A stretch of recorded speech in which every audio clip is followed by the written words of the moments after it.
As Charles Woodson would say, Raiders.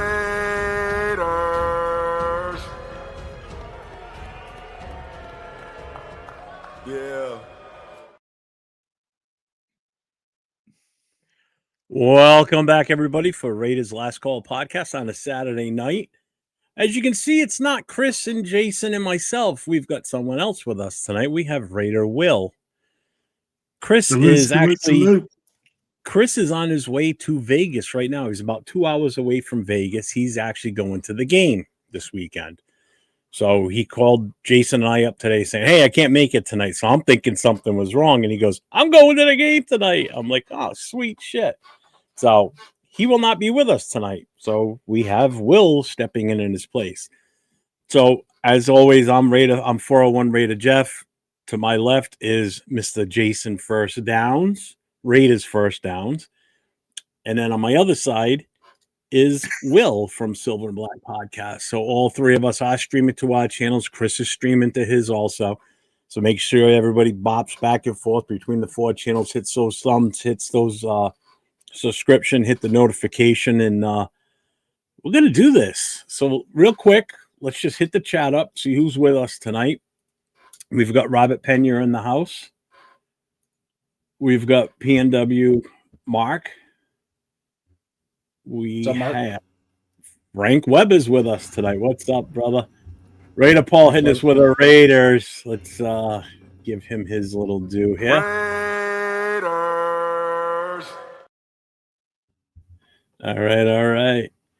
Sacktown Raider Mike's in the house. What's up, brother? Sacktown. Accelerator's in the house. What's up, my guy? Salute, brother. Let's see who else is here. Donuts Duncan with the Raiders. Oh, we got to do it again. Raiders.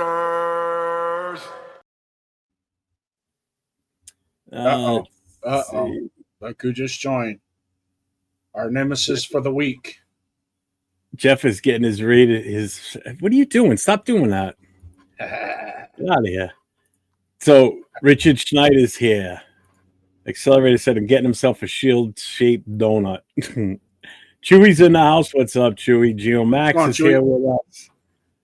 Let's see. Am I missing someone? Am I missing? Oh, no, I'm not. Bueno was here. Lucas is here. What's going on, man? And Mr. Marcus Banks, the Titans fan. Marcus, where have you been, my brother? Haven't seen you in I don't know how long, man. I've been getting worried about you. I even said it the other night. We're playing the Titans this weekend. Anybody see Marcus? Well, we saw him. No. Now we see you. I'm glad you're back, man. You been all right? Everything good? Everything good? Let's see.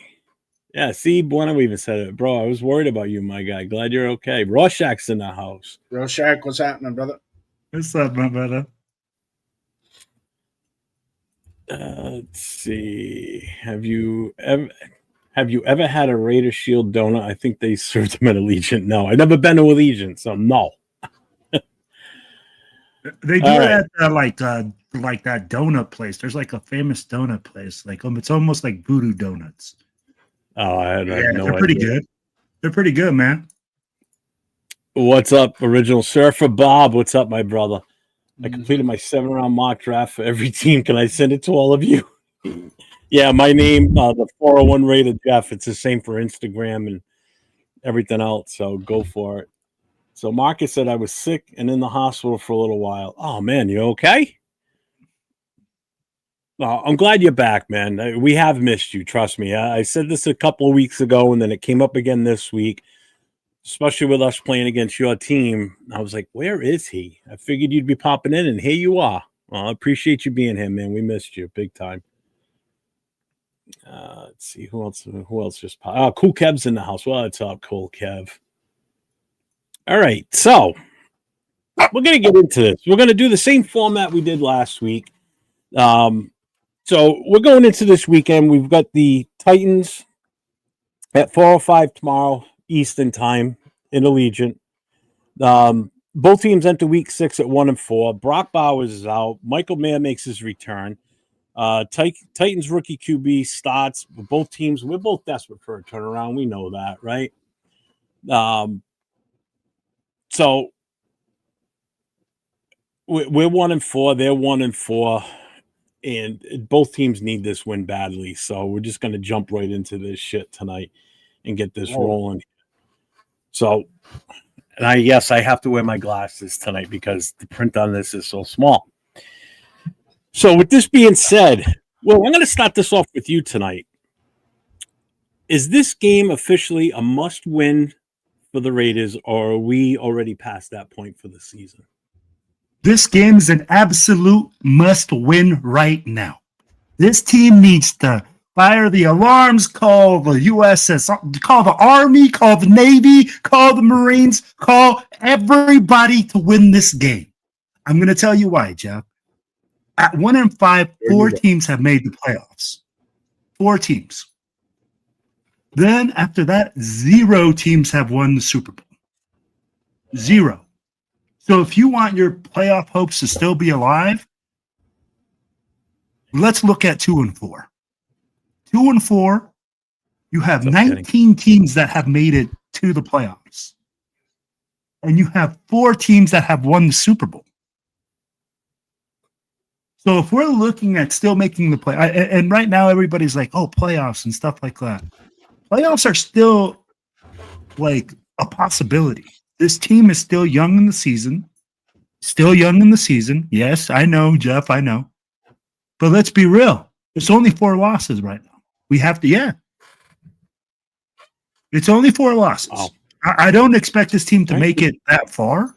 But if you want to have a successful season and say, hey, because right now, if we're packing it up at game 6, this was not a successful season. This was a trash season.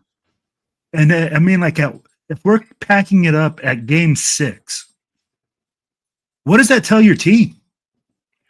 Like, what type of coaching staff do you have?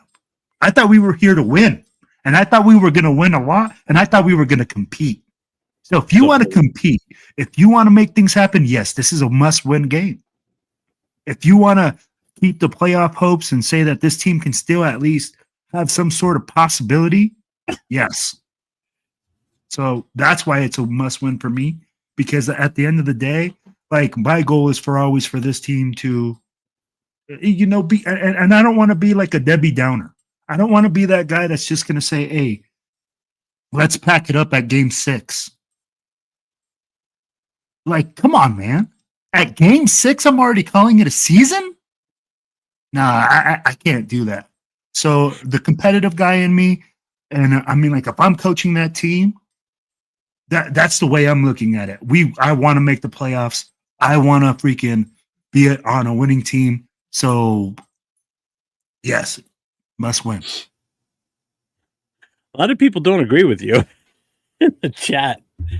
So it's not a must win. Will, you, sir, are way off. The season is over. It started week 2, and it started week 2. But again, I mean, like, are you going to tell all those guys in the locker room to pack it up? You're going to tell Max Crosby, hey, man, call it a season.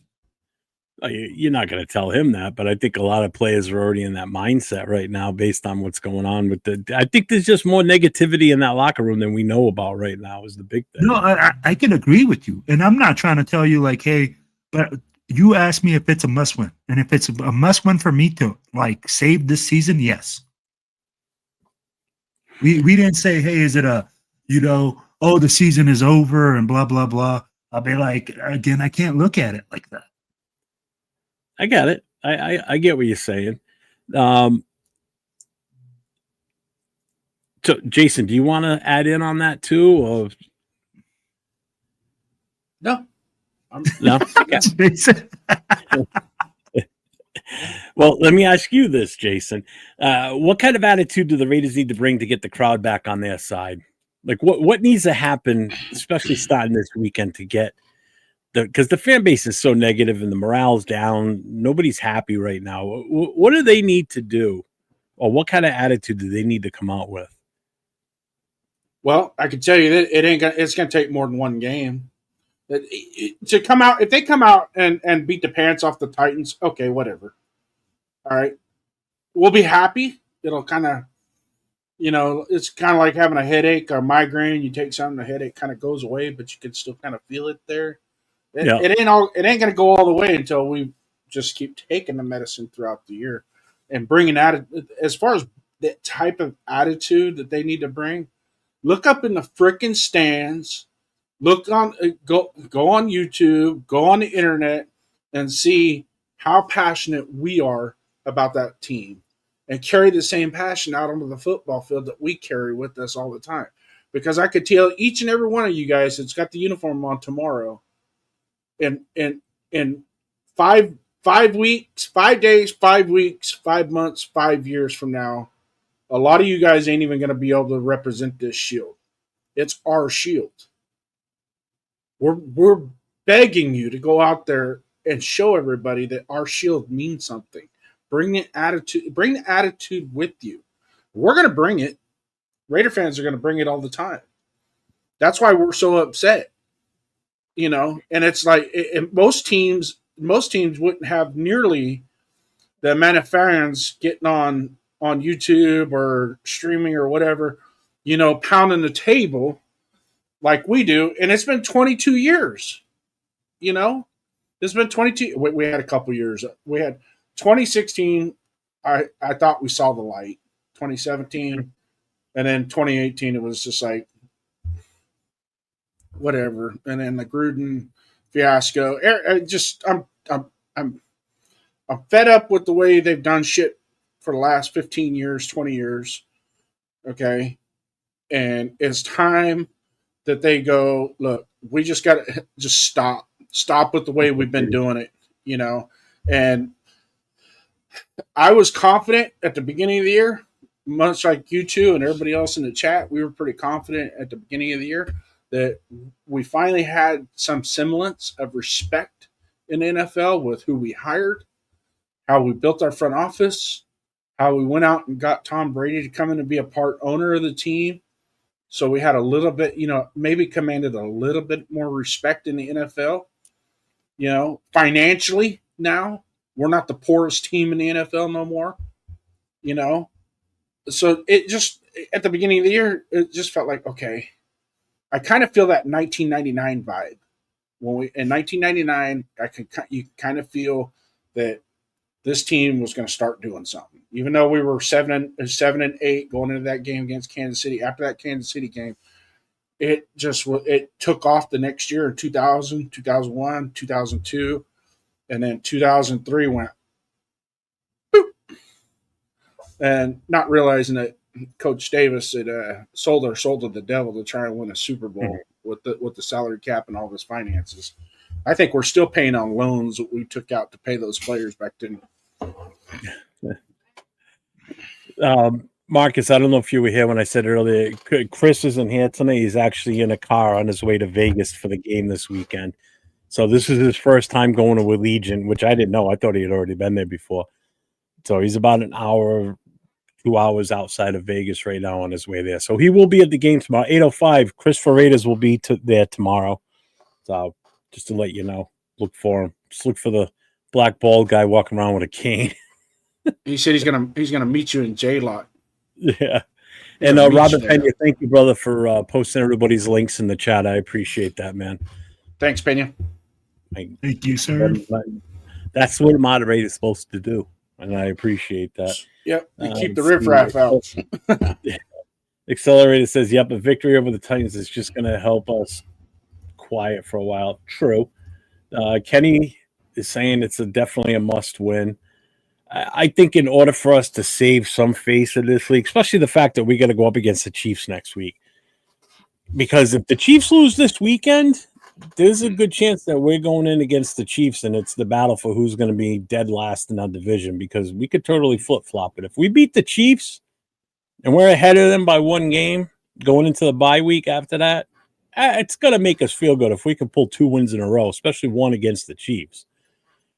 Like we should win this game tomorrow. I'm going out on a limb and saying this is not only, I think, a must win just to get morale moving again, but I think it's a game that we should be able to win, because I think we are much better than what the Titans are. So some people may disagree. I don't really care.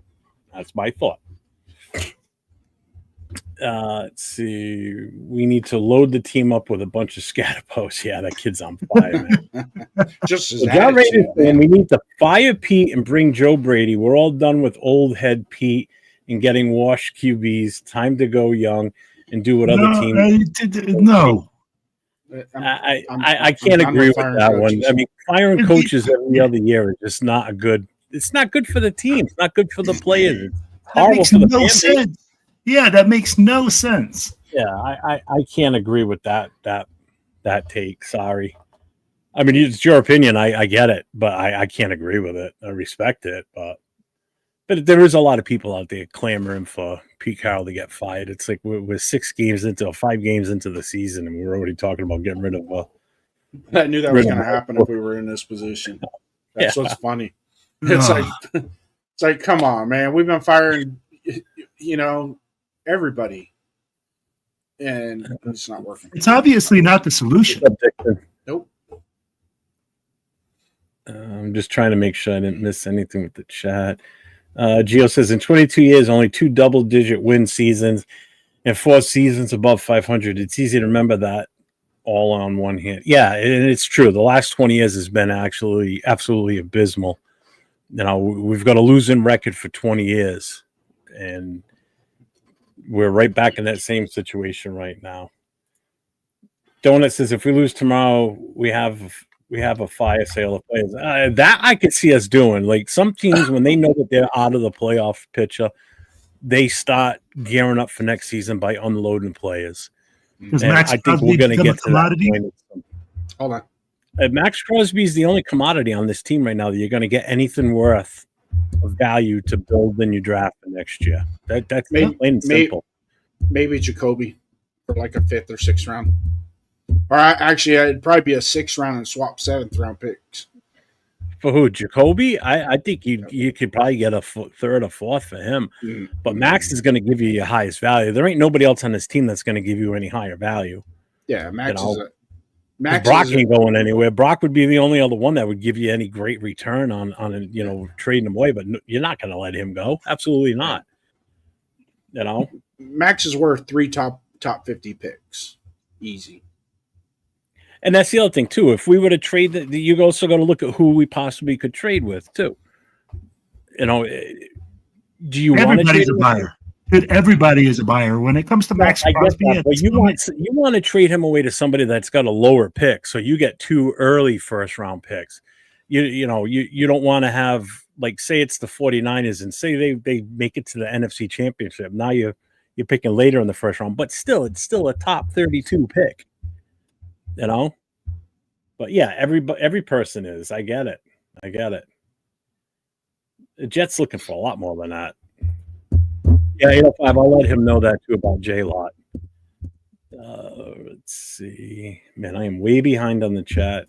Green Bay Packers and the Tampa Bay Buccaneers are supposed to lose Super Bowls. Yeah. Raider Paul. What's up, Raider Paul? Really, Dixon, you don't think he comes? I'm not even sure we can beat the Titans. I think we can beat the Titans. We could beat anybody. Well, the Titans. 100%, Jason. 100%. Bob says if the Raiders lose tomorrow, Crosby's a 49er by Monday. That's not out of the question. No, it's not. What's up, Arnie? Arnie's in the chat. What's up, brother? Let me tell you like this, man. This is why the 49ers are good. Because they got fucking balls. They called on Max Crosby before any other team to say, hey, are you guys interested? Like, if you guys are trying to ship out a good player, we're trying to pick him up.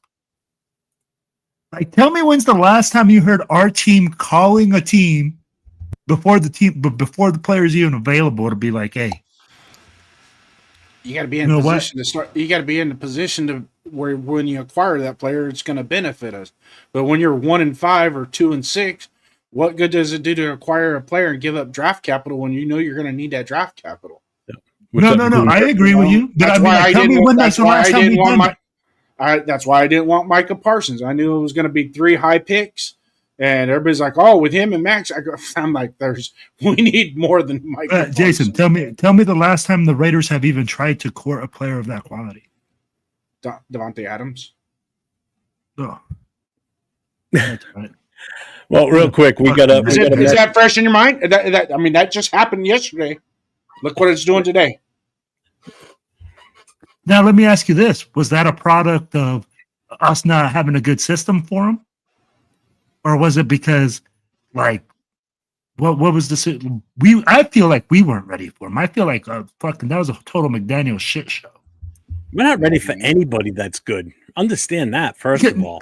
Because we're not ready for any McDaniels. player that's going to excel without the proper players around him. And that's the same issue with Genty. Genty's not going to be as good until we get the right offensive line in front of him.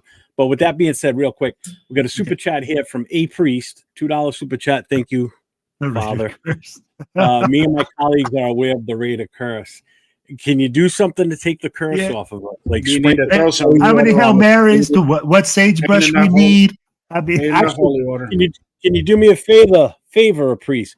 Can you go and put your hand on the forehead of Geno Smith and allow him to see the view of the entire defense before he throws the ball, Father? Please, I ask you this. Oh, man. For the love of Raider Nation and everybody involved, please heal this man's eyesight so he can throw the ball and not throw interceptions. Please. Thank you. Hey, you know what? Even if it's not a priest, hell, they're in Vegas. Go find you a magician somewhere.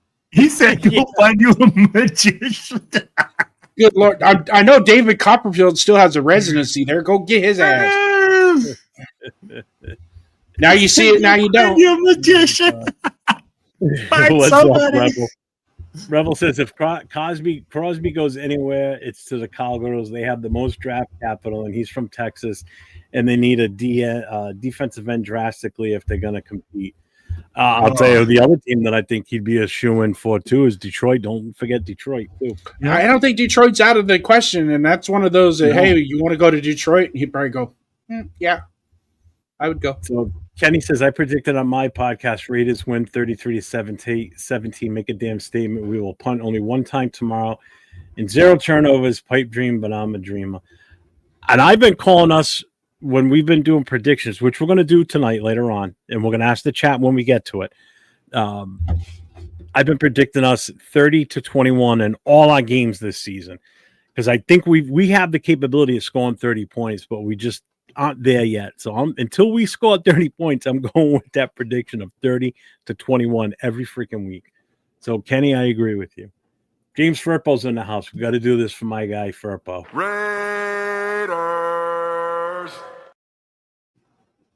Appreciate everybody that's in the chat right now. We're at 38 strong in the chat. I appreciate everybody being here and checking in with us. And anybody missed earlier, Chris is not with us tonight. He is on his way to Vegas. So we asked Will to step in tonight and play the role of Chris. So you're going to be grumpier. Right. First of all. Yeah. We were going to ask 5 to join us, but I didn't want to wear a tank top. The priest gave another $2 super chat. Your prayers have been heard. Geno's eyes are healed. If he throws an interception tomorrow, I want a redo on the prayer, Father. I don't think it's an if, it's a win. Yeah. What's up, Ricky? See, trade Max to Buffalo to piss off the rest of the AFC. No. And Dixon said 40-14 Colts. All right, so let's move on. All right, so this weekend, let me switch the banner up here. Boom, offensive scheme. So let's go start off this way. Who are we without Bowers? So Brock Bowers is out again. Michael Meyers is back. The wide receiver core is Meyers, Tucker, Thornton. They must carry the load. Offensive line has to protect Geno. The run game with Mostert, Genty, and whoever the number 3 guy is, because I think it's Lobby now, because I don't think it's Zamir White. I think he's been relegated to number 4. They got to deliver. Okay. So with that, with Bowers out, how should Geno adjust? Short passes, or should we go with the deep shots early, like we did last week? Throw it to whoever's open. Stop throwing to the guys that are covered. Simple. I'd be like, and that's take what the defense is giving you. Honestly, like that's where we're looking at it, right? He's blaming guys. Oh yeah, my rookie receiver should have just, climbed up higher. When they're in a cover 2, that space is covered. That guy's clamped on the outside and on the inside, and you're going to throw it right there.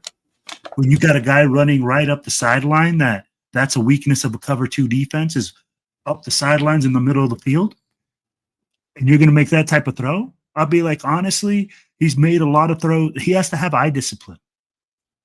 He has to look off receivers, go back to the fundamentals of the game, and execute those well. And if a guy's open, don't hesitate. Throw it to him. There's some guys that want to throw the ball, the big ball. That's what he wants to do. I'm like, stop trying to be Superman and just be a part of the team. First downs equals touchdowns. That's my philosophy when I coach offense. I'll be like, I go and I don't look at 100-yard field. I break down the field by 10-yard segments. If Geno can continuously matriculate the football down the field and make good, accurate throws to open guys without throwing it into tight holes, we should be all right. Use play action, use other things to get him moving out of the pocket, things like that. I'll be like, that's what he needs to do. And that's the hard thing. I'll be like, yeah, it's simple. Throw it to the guy that's open. But I'll be like, he's under pressure. He's seeing ghost. But I think what I would do if I was Chip Kelly is the quick game to get him going, to get him with confidence, and use the play action game, some RPO, maybe some zone read to get him going and to get us. I had my finger hovering over it. I didn't mean to hit it. I apologize. I did it for Raider Paul. I was waiting for you to finish the gun. No, it's all good. Hey, no, it's all good. Like I was just saying. Like to shut you up. I'm sorry. No. I get it, Jeff. I see the way it is. Just cut me off. All right, now that you've been talking, Will, can I talk? Damn. All right, I'll just shut up over here. I'll just be over in my corner now. Is Geno going to get that magical 13 interceptions? Donuts Duncan says, quit staring down wide receivers. Absolutely. Yeah. Let's see. Start short passes. Between short passes and run game, it should open up 1 or 2 deep shots. Yep. Everybody else in the chat, if I missed your paying attention, just listen. Oh, okay, no problem. Let's see. Kenny Pickett is underrated, in my opinion. Geno Smith, personally. Backup quarterback's always the favorite player on the team. The only tight holes Geno should be throwing into is them Vegas streetwalkers. Oh my God. Geno might be George Blander's interception record, and I think you might be right. The problem Hey, is Geno Smith's in the chat. What's up, Geno Smith? Fix your damn eyes, man. Go get your eyes examined.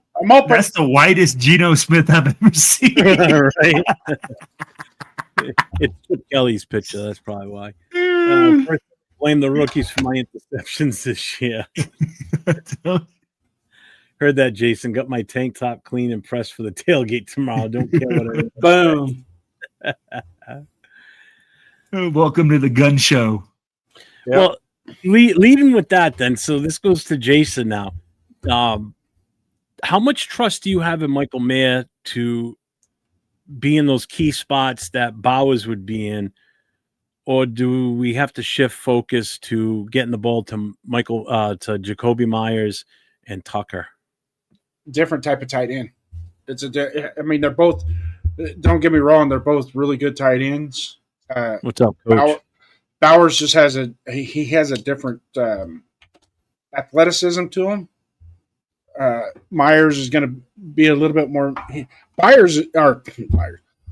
Mayer is more of a traditional tight end, big bruiser that has blocking ability. I'm not saying he's a good blocker, but he has a blocking ability. He has that frame, and his routes are going to be a little bit different. But since we're on this topic, and it's a very good question, Jeff, because you're a great host, probably one of the best on the market. Thank you. Yeah, that 805. Best on the market. Best on the market.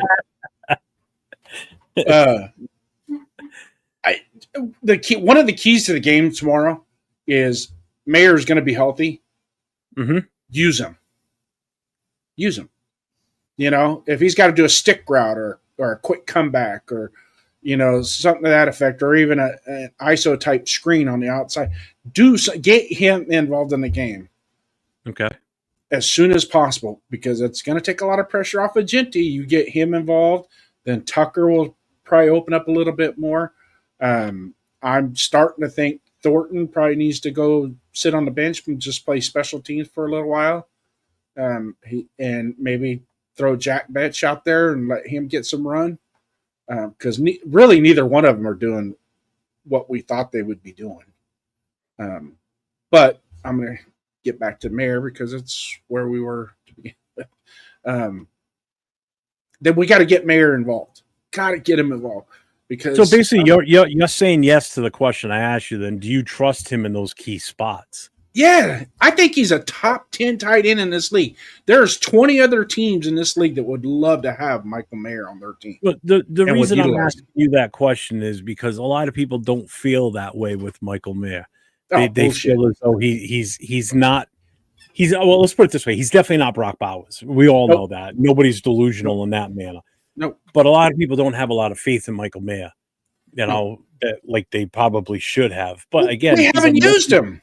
No, we haven't used him. Josh McDaniels never gave him the opportunity. Yep. Huh? I said you put it perfectly. He's a different type of tight end than obviously than Bowers. Right. And he hasn't been used the way he should be used. You know, I mean, really, in all honesty, he's going to be the perfect tight end with the single back, 11 personnel. You know, running traditional plays from under center and getting him open. And, you know, he needs – I'll tell you what. He needs at least 8 targets tomorrow. At least 8 targets tomorrow. To make it, and that will help that offense tomorrow against the Titans. Arnie, I see a question. That is one of our questions for later on. So I've started. I will go back to that. If anybody's got any questions they want us to answer, we're going to do a little Q&A towards the end of the show. So if you want to hold the questions until then, and then we'll go through them. So then I got a question for the both of you on this one then. And we'll start with Will first. What's the ideal pass-run balance for this week? 60-70 or 60 to 70% run. That's what I'm looking at right now in order for us to formulate a win. So you're saying 60% run? Yes. So you're saying 60% run. 60-40, 70-30. That's what I'm looking at. I mean, like, we have to run the ball heavily, effectively in order to prevent turnovers, to control the clock, and to keep their defense off the field and keep them fresh. I mean, like, that's the formula for the Raiders to win every game, honestly. And special teams can't fuck it up. Jason, go ahead, bro. We need at least 55 plays total on offense. At least 55. Genty needs at least 20 carries. I'm not going to break it down in percentages. Genty needs at least 20 carries out of those 55. That's the minimum. That is the minimum. And that keeps us in that will get us into that 17-14, 13-10 type of game with Tennessee. Because that's what it's going to probably end up being. Right? Unless something happens and Chris flies out of the fourth deck and goes down there and sprinkles luck on them, and they start putting up point. Because I tell you what, if the Raiders score more than 30 points tomorrow, I'm taking up a GoFundMe account to take Chris to every home game. You heard it here, baby. You heard it here. I agree with what both of you said. I agree with the 60-40, and I definitely agree with Jason on the amount of touches for Genty. I think Genty needs to be in total touches between 25 to 30 in that range. Yes. Even if it's 25 carries and then the 5, pass attempts towards him, I think that's a good mix. I mean, he showed that he could catch the ball. That's for damn sure. He did it first play of the game last week, and it looked good, and then it didn't look good for the rest of the game after that. 100%. So I guess this one's going to be for everybody too, and this includes the chat. What's one fix in the red zone that helps us finally score touchdowns? We'll start with Jason on this one. What do you think we need to do in order to score touchdowns in the red zone? What's the best option? Well, unfortunately, our quarterback has one of the worst red zone efficiencies, and he had that before we picked him up. I don't know if anybody noticed that when all you stat gurus out there looking at stats, and he was like at 47% effectiveness in the red zone. And that was his Seattle days. So we don't not a whole lot to look up to. Bucket, yeah, Dixon, right on, spot on. Have a different quarterback. I mean, in all honesty, let's think about it. It just if I don't know. I don't want to beat my head up against the wall too many times. And of course, we've been marinating on this shit for 6 freaking days from last Sunday, and so I mean, one of these weeks, our takes and our questions will be different, hopefully. But it always seems like we're going on what we need to fix all the time, and I'm sick and tired of it. Will, what's your feeling on fixing our ability to score in the red zone? We need to run the motherfucking football with some attitude. We need to get some fucking cojones with our interior linemen and freaking move people and move their ass and then fucking make people swallow the football down their fucking throat. It's very simple in the red zone. Have an attitude about you, kick some ass, take some freaking names, and be a freaking road grader. Have some pride in what you do on the offensive line and kick some fucking ass. Then you go play action off of that. You go from underneath center because guess what? You're moving people. Then the defense doesn't know what to do in the red zone. Stop going at a freaking shotgun. Stop playing pussy ball. Like when we're sitting there, oh yeah, we're a finesse team. We're not a finesse team. Have the attitude about you. Shove the football down their throat and give it to them. That's my solution for scoring in the red zone. What did I say last week, Jason? Fucking talks. What did I say last week, Jason? I said, put your foot on their throat, don't let off the throttle, and just lay into them. Go deep right away. We did go deep, but our foot never got anywhere near the accelerated pedal last Sunday. My take on the red zone, I think it's also going to involve Michael Mayer, in all honesty. I think he needs to be that big target on the goal line with the ability to just kind of fall into the end zone type of thing, across the middle plays to him. I think he needs to have a heavy presence in there. And I agree with the running the ball too. Run. I said it the other day. I said the only time I want to see Geno lifting the ball up is to hand it to Genty left or right, and same thing with Mostert. I don't want to see him passing the ball because I don't trust him passing the ball. I don't think anybody does. And I agree with Dixon. A different quarterback would help too. That's another way to fix the red zone issues. I think our quarterback situation is kind of it's printed and stamped. We're not changing. That's not going to change, minus an injury. I don't think. And that's Donuts is right too. Betch needs to be more involved. He was involved last week a little bit more. He had 3 catches. Prior to that, he had 2 all season. He had 3 catches in 1 game. Yep. Yeah, and coach is right too. That finesse shit ain't going to beat anybody. We just got to be aggressive, man. Mm-hmm. Let's see. That's why they need to stop with the small linemen. Yeah, exactly. What's up, early riser? What's going on, brother? A foot needs to be near the accelerator pedal. Oh, good Lord. Yeah, so nice play on words there, accelerator. So lame. That was so bad. You're better than that. That was... If we do an outside stretch runs, we need big receivers on the perimeters to throw blocks. And we don't have that. But you don't need big receivers. You just need guys that want to do their job. Yeah, but I've seen small receivers. I've seen Steve Smith block. You don't have to be big and physical. You just got to want to do it. Steve Smith had a little bit of a muscular build to him. Thornton is like a toothpick out there. There ain't nothing to that kid. Bro, he's 6'4", 215. Steve Smith was one of my favorite wide receivers ever played for the Raiders. And he's built like a straw man. I could do that to him, and I'll find out. But he's 215 pounds. Tell me a corner that's 215 pounds. Well, I'm not. It's not the weight. He doesn't have those cornerbacks probably bench press more than he does. That might be true. I mean, like that, Jason, you might be right. I don't know. I mean, like, but some receivers, it depends on what they're doing in the weight room. His wrists are like the size of my two fingers. I mean, he's got tiny little arms. His calves are like this big. I mean, have you seen the way that corners are built, bro? They're not built like a thick old boy. Corners are built just like stick figures as well.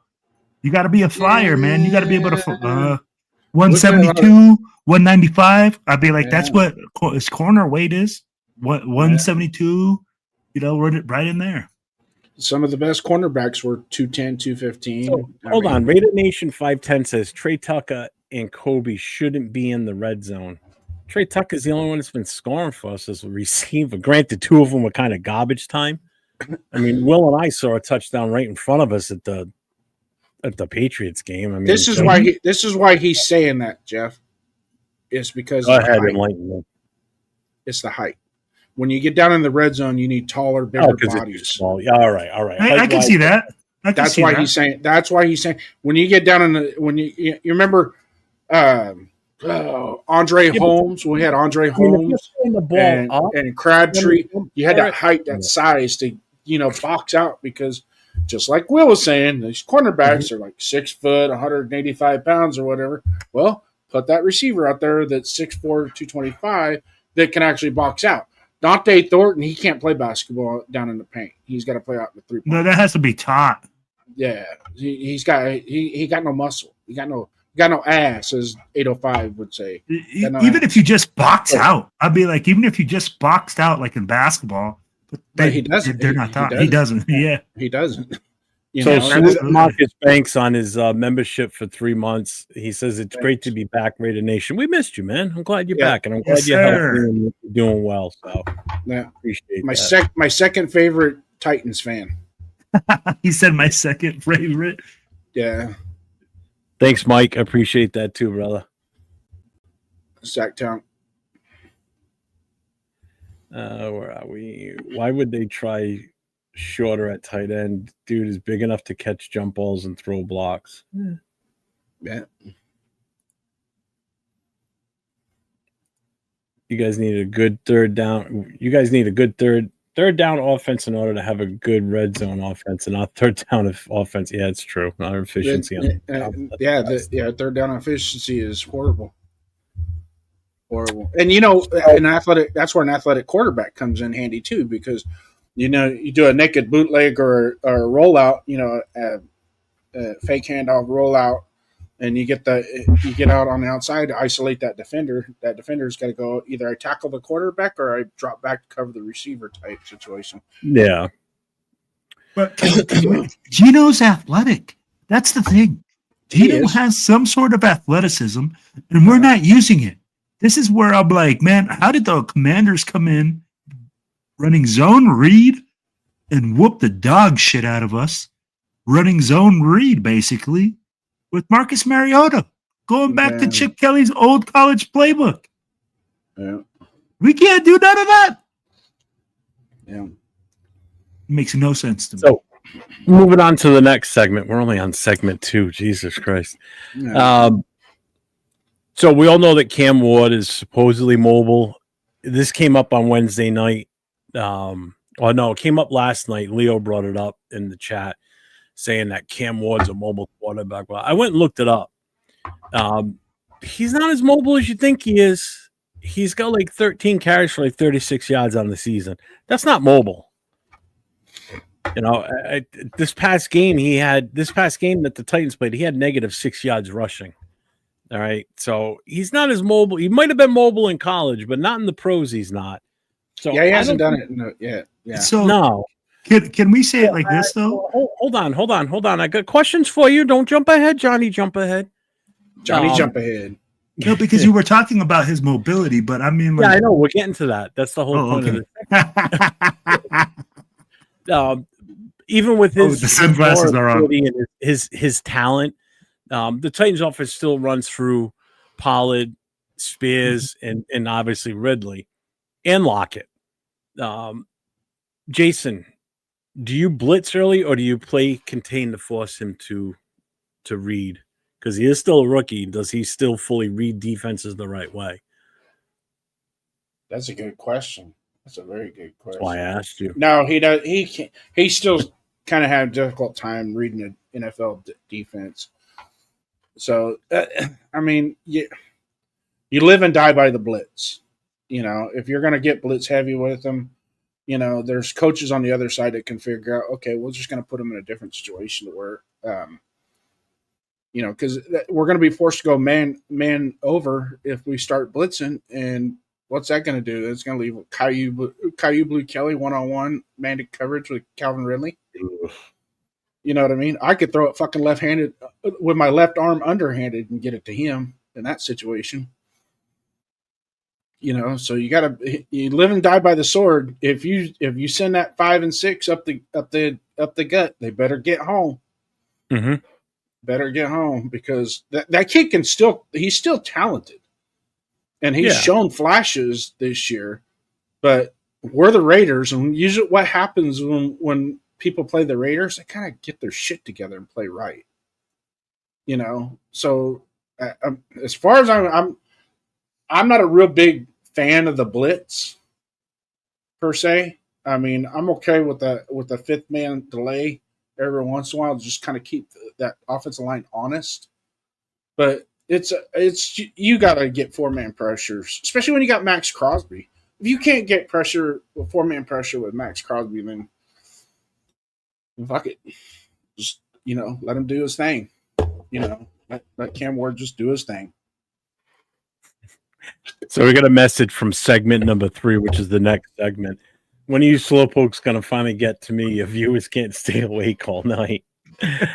So, Will. Quit putting our viewers to sleep, Will. Who's the defensive key in this case, though? Is it Crosby? Is it Wilson? Or is it a DB? Or is it one of our linebacks?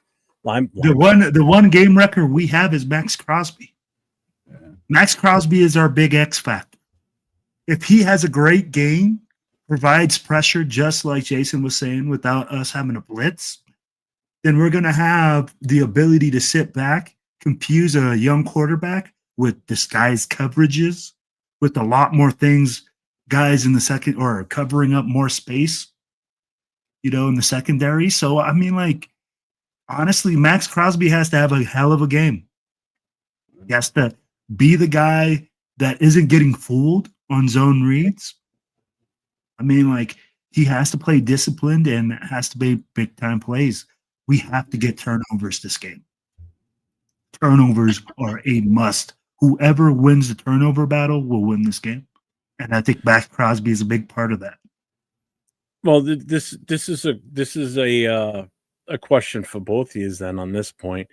If Ward breaks the pocket, what's the adjustments we need to make? Who you expect to be able to chase him down? Because he is fast. Mm-hmm. If he breaks that pocket, this could be the game that he turns around and becomes a running quarterback, for this game. There's a good chance. Do we have that guy that can chase him down or can contain him? That's the big question, is being able to contain him. How about tackling him in open field? Because he's a big mofo. He's not. Yeah, I know. That's why I'm saying he's built. So in essence, the scheme that Patrick Graham should be implementing is going to be a lot similar to what we used when we played the Patriots. Ooh. Is you're going to have to let him come up the middle. Don't if you can get pressure up the middle, fine.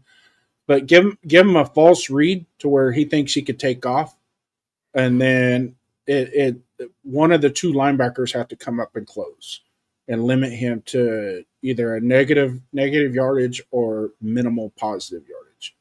So the get him up to the line of scrimmage, see if he can make mistakes at the line of scrimmage running upfield, because some young quarterbacks a lot of times they get to moving, they get out of the pocket or whatever, they start getting, I could do the whatever, I could throw it here or throw it there across my body, across the field. Make him make mistakes is the big thing. Put him in a position where he's going to make mistakes, and that should benefit us. And we're the suckiest team when it comes to interceptions. Let's get a couple picks tomorrow. Come on, just a couple, please. I mean, that's the thing. You want to be able to hopefully rattle him with our pressure from our D line and from Kuntz, and Kuntz needs to show up. Kuntz and Crosby. Let me ask you this then: do you think we can possibly shut down Pollard on those check down passes to him? Do you think we can? We've got the right setup to handle that. Will? Yeah. Oh, okay. So, you want me to answer the first one or the second question? You can answer both. Okay. So the first question, the first thing I would do is make sure that if you're in your scheme, if your defensive ends have to hold contain, that has to be communicated.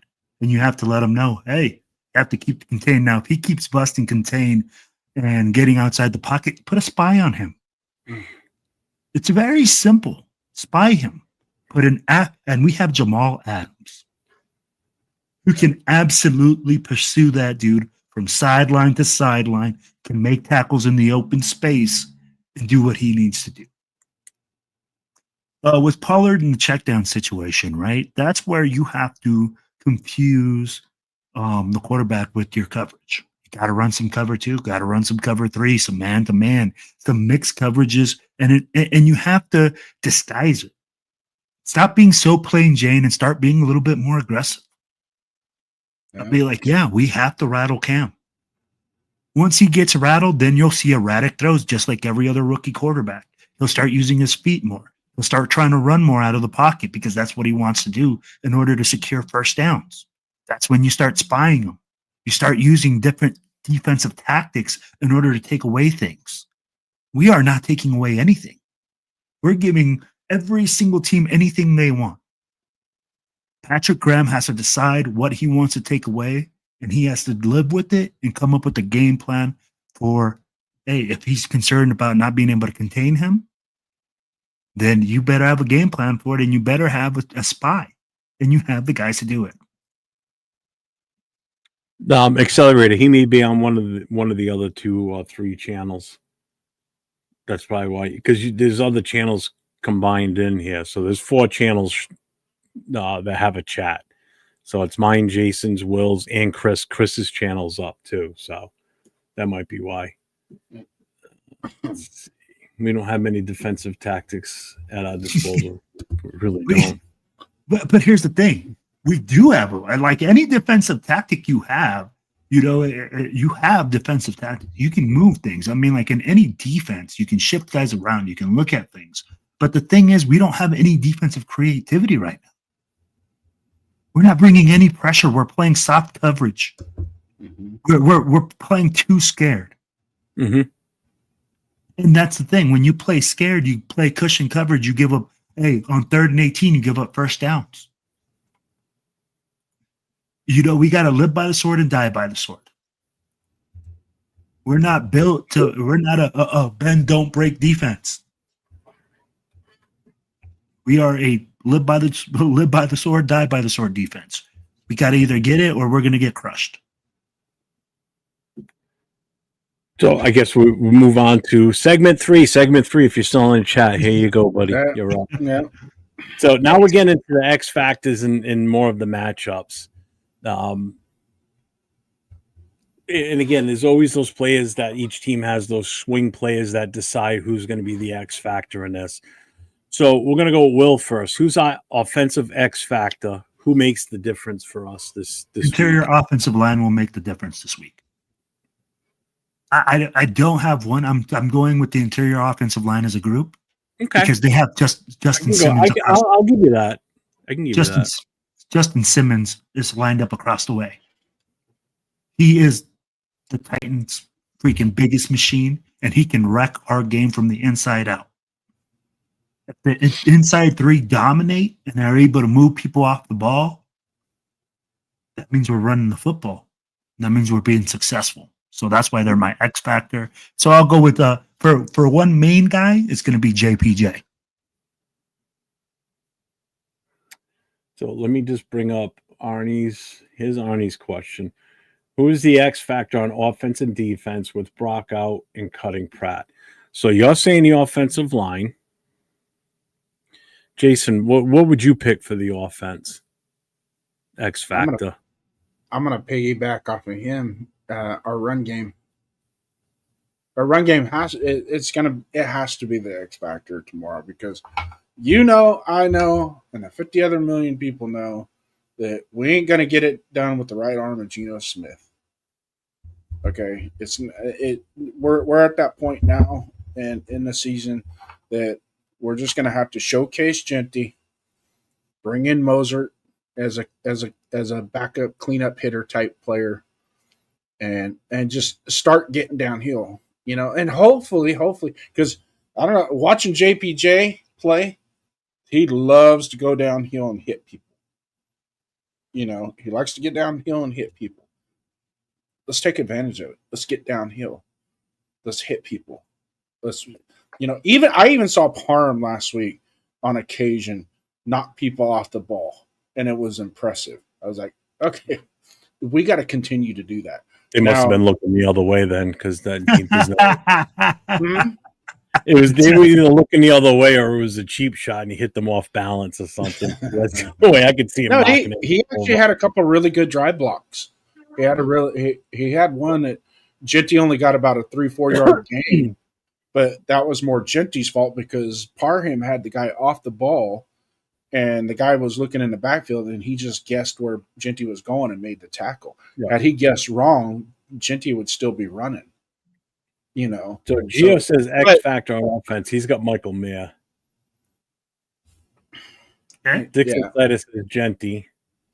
Yeah. Donut says X factor is punt and kick coverage. Can't kick this. We're going to cover special teams too. We're going to get that's separate. That's going to be an X factor. That's going to be an X factor. He's not wrong. We're talking offense and defense. We just did offense, so now we're going to ask you both the same question in the chat. Who's our X factor on defense? Yeah. And if you both say Max Crosby, I'm going to reach through and smack you both. That's such an obvious answer. Max Crosby. He should be the X factor no matter what. He should be the alpha man, the alpha out there. Pick me someone else that you think can step up and be that guy. Max, that's too easy of an answer. That's like saying who's going to be the best guy in the offense for the Patriots during their dynasty. Oh, Tom Brady. That's so easy. Pick someone else. Making it difficult for you. Well, you go ahead. So if you're saying that, our 1A, because, we said Max Crosby's are definitely X factor. Now you're cheating. Just pick someone else other than Max Crosby. Pretend Max Crosby's not even going to play in this game. No. I said 1A. So that's what I'm saying. I'm like our next star, our next guy that really has to have a big game. And I'm going to tell you who has to have a big game in order for Max to have a big game. It's going to be Booker, our interior defensive lineman. Whoever's lined up right on the next side of Crosby has to have a big game. They have to create penetration. They have to create double team. They have to create so much havoc that they're taking on double teams for Max. That's what I see. I'm like, we have to get another guy that's going to stop the run game. I'd be like, you have to get Pollard. And when you do that, the most immediate point of impact is your defensive tackle. So for me, the next X factor would have to be our defensive tackle. That they have to stop Pollard in the run game. What about that guy right there? Jason, you think that guy is going to be the X factor on defense? Mike Oxnell. My cock small. Play on words. Are you done, Will? Will, yeah, I've been done. Okay. All right, Jeff, you done? Yeah, his Who's your X factor on defense that's not named Max Crosby?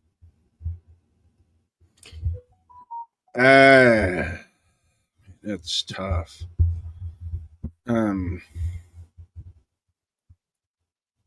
Devin White. Oh, agreed. Devin. I'm going to throw two. I'm actually going to go Devin White and Adams because we're going to have to rely on them heavily to contain that pocket, especially if it opens up the mid. If for some reason our interior line, they're getting a push through the B gap, but the A gap parts like the Red Sea every time. So if they can get pressure up the middle and push it into the lap of Cam Ward, then that's great because now you're playing right into that I think number 98, whatever his name is, 98. That plays right into his hand. What's up, money truck? Whoever that guy is. That guy. That guy with a bunch of tattoos. Yeah. But when it comes down to the total commitment and containment of what the Titans about, the only thing the Titans are really successful at is their run game and the short middle of the field, because Cam Ward hasn't really started to dial up the outside. Now, let's say tomorrow all of a sudden he's rolling out and he's throwing missiles all over Allegiant Stadium. Then those corners, and look for Darian Porter to play more tomorrow. It's going to be important for him to stick to be disciplined, stick to what he knows, and don't overthink it, and just play, do your job. But my X factors on defense are going to be Devin White with the carry along of Adams. All right. I agree with Kenny. I'm thinking Adam Butler's he's got to put that pressure up the middle. He's got to get that pressure on Ward, disrupt him as much as possible. This is his time to step up again too. I'm going with Butler. And Money Chuck too. He said on X factor on defense, Kuntz. He goes, but I'm not holding my breath. I'm not either because I haven't seen shit from Kuntz. He has been like almost a non-factor, and I don't get it. He'll show up in Kansas City. Oh, hey, at least if he seems to be the only time he ever really produces is when we play Kansas City. 100%. That's what it feels like right now. Dixon Slater said Jeremy Pratt. Oh, wait, never mind.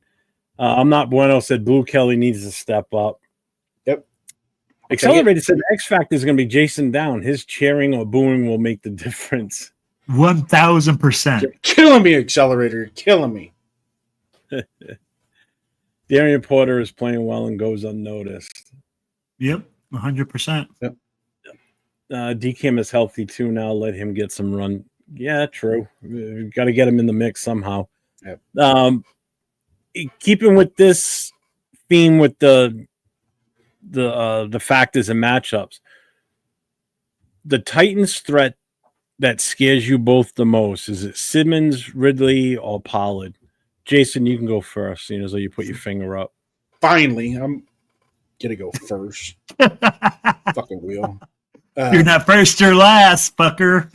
Yeah, well, take a bake. In this room, you're the first loser too. Oh, I will. All right, so the choices are Simmons, Ridley, or Pollard. I'm going to go Pollard. Pollard's going to be more of a Simmons, Ridley, or Pollard. Yeah, Pollard scares me the most. He scares me the most. If the Titans had a quarterback, now I'm not saying Cam Ward's a bad quarterback, but he hasn't really come along like everybody thought he would be by this time of the season. That all could change tomorrow. He's playing the Raiders. Fuck, who knows? But Ridley would be my number one if they had somebody that can literally carve us to death. But I'm going to go with Pollard, and I hope I'm right, because if it is Ridley, oh my God, it's going to be a long day.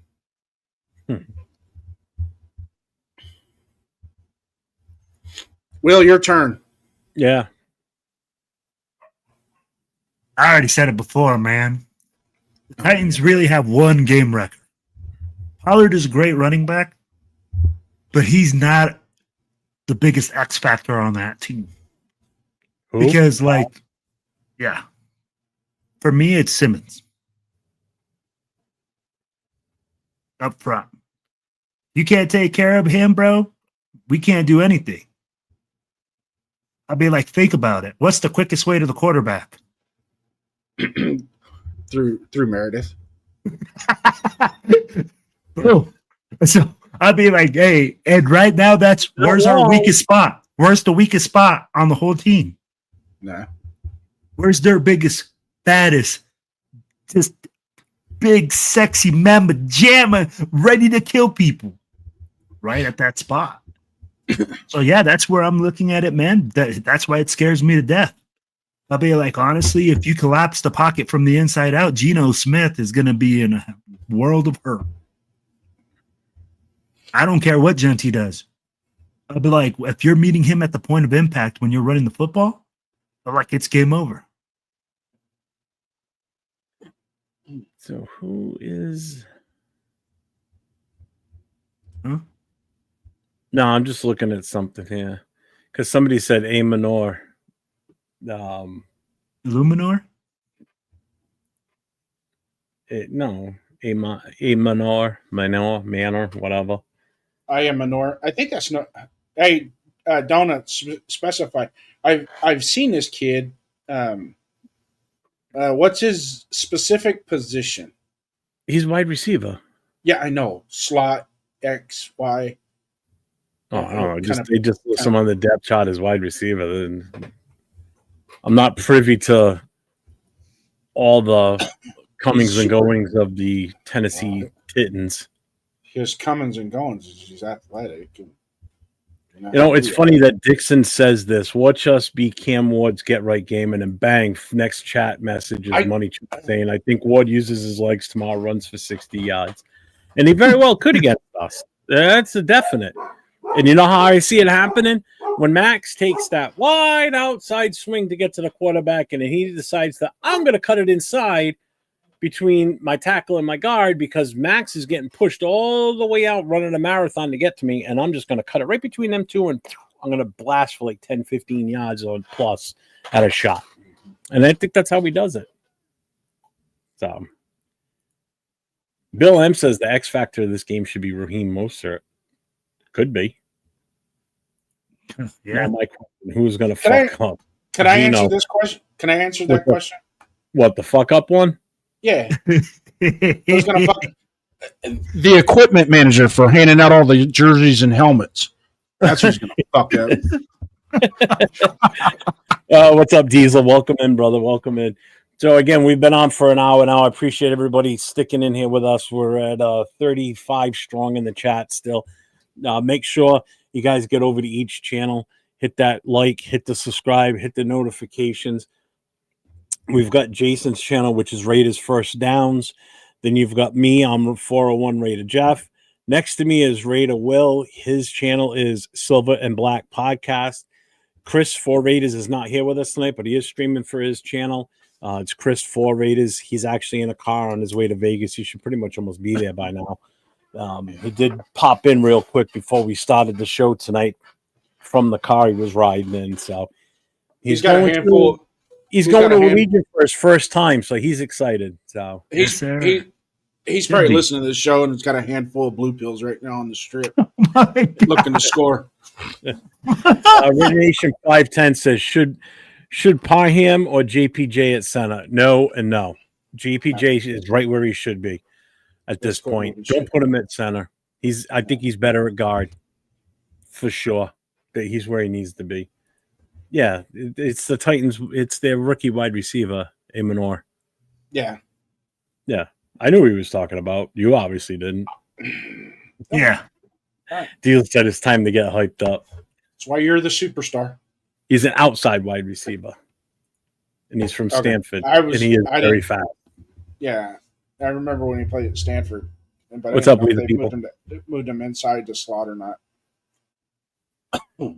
Let's see. Unless we press man defense or mix up formations, he is their number 2. Let's see. Ken Johnson, Tom Brady just told me that he's not in charge of draft picks, only head coach jobs. Searching that something is coming. A change is coming. Really? No, I wouldn't. I'm not. Okay. Yeah. That. Unless he's got somebody dialed up, ready to go.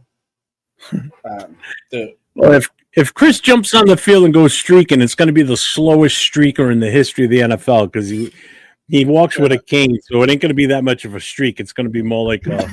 But if he jumps down out of the bleachers, I could just see Chris. The security guards aren't even going to chase him. That's how slow it'll be. They're just not going to even look chase at him, bro. They're They're just going to just stare at him. The old guy on the chain gang's going to throw his chain out there and wrap it around his leg, pull him back off. Donut Stunker said Tyler Lockett is their slot wide receiver. Oh, okay. Yeah, that's right. I remember that. We'll start a GoFundMe to bail Chris out. I got $1.50 super chat on that one. All right, so now we're going to get it. We're still talking X factors and matchups. So now we're going to talk a little bit of special teams here. All right, Dixon Cider. We're kind of in the similar situation with both teams. We've got a kicker that's damaged goods right now, but it looks like AJ Cole is going to play. Okay, so he is going to punt. Carlson is okay; he's not injured, but their kicker is out. Sly. So now they're going to have an issue with their kicking game, but our issue is not with our kickers. Our issue is with our coverage team and our blocking on our extra points and field goals. How in God's name do we correct? I'm not worried about the blocking part. I'm more worried about the coverage team on punts and kickoffs. How do we fix that? What's your take on fixing that shit? Start with Jason.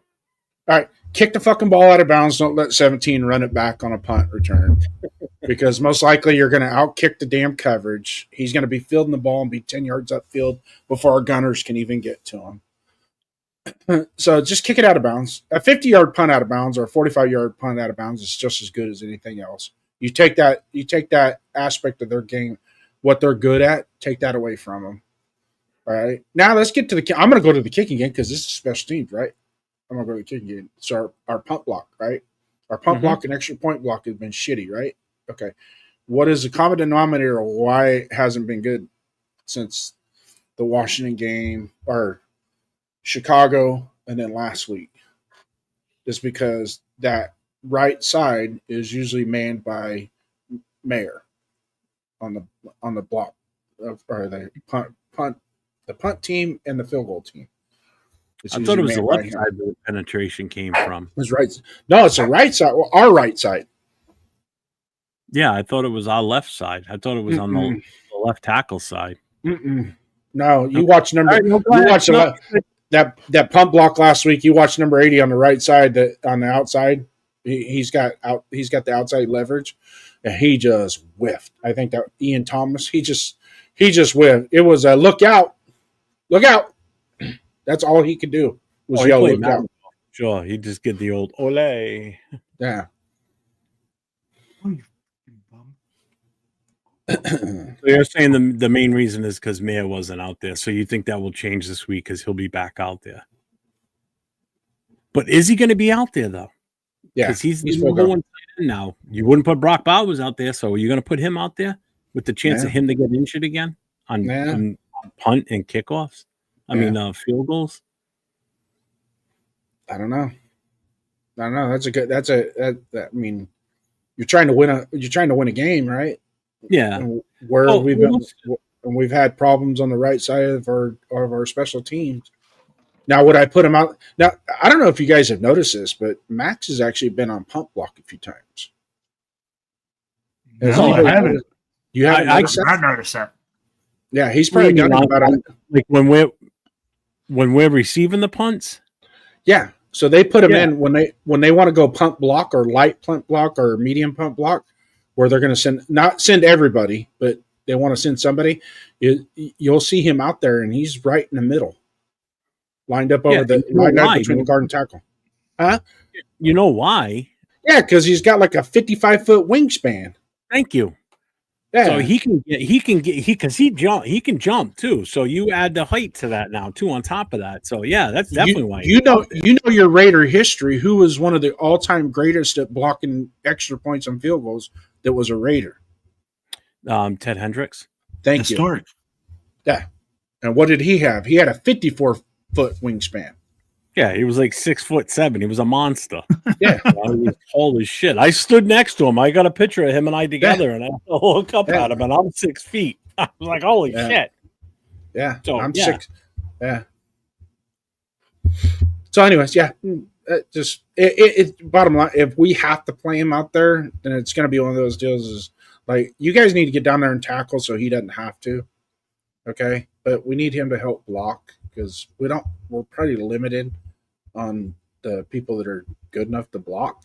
So Donuts Duncan, is that the player he's talking about? Don't kick it to that you said, Jason? Yes. Yes. Shamari Dyke.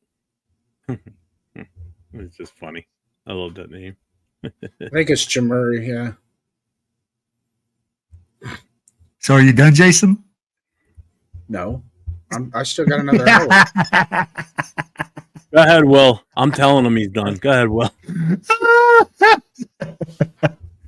Oh, I love it. I love it, man. I love bullshitting with you guys. So, we're talking special teams, right? Are we only talking specifically our special teams or how to handle their special teams as well? No, it's matchups with special teams. So it's like I said, I brought it up that their kick is out, so they're going with a backup kicker.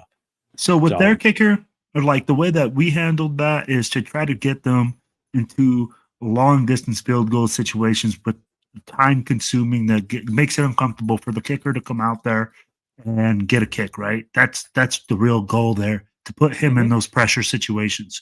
For our special teams is, fuck, man, can we just get back to the basics? I'd be like, when you look at it, right? Can guys stay in their lane when we go down on kickoff? Can they stay in their lane and be disciplined and not run out of bounds and like fight to stay in bounds and just try to do the right thing? Special teams doesn't require this freaking great athlete or this guy that's like super intelligent. It requires guys to do their fucking job. But maybe the problem is that Pete Carroll thinks that games is practice. Maybe he's trying to get special teams reps during the game. But whatever it is, what we need to do is fix that functionality part on special teams, especially on kickoff, to just run your lanes, be disciplined, do the right thing, and get your ass down there and get to the fucking football. Maybe that's why Max is out there on those on punts too, punt returns, because if he doesn't play special teams, he might get sat for a game or two like Mostert did, or get cut from the team like Pratt did. Yeah. There's also some people that are willing to do whatever it takes to help the team out too. Well, yeah, obviously. And if I went up to Max and said, "Hey, I need you on field goal block and punt block in the middle," he'd be like, "Hell yeah! You're the power forward. You can dunk it. You got, you're like Karl Malone on a football field." I'm gonna put this in a little bit of a perspective here. Okay. What did Marcus say? Special teams will be important in this game. Remember who said it. Yes. And here's why I'm gonna put that in perspective. So this kid, this Matthew Wright, right? He's been in the league 4 years. All right, actually since 2020. He started with Pittsburgh. He played in 3 games. 2021, he was with Jacksonville, 14 games. Then 22, he went back to Pittsburgh, kicked in 6 games. 2023, he was with Carolina for 1 game. 2024, Tennessee, 5 games. So he hasn't even played yet this year. So he's coming in not having played for anybody. He's got no stats whatsoever for this season. Okay. So he's played in a total of 29 games. He's got 63 field goal attempts, 55 made. His longest is 59, and that was in 2022 with Pittsburgh.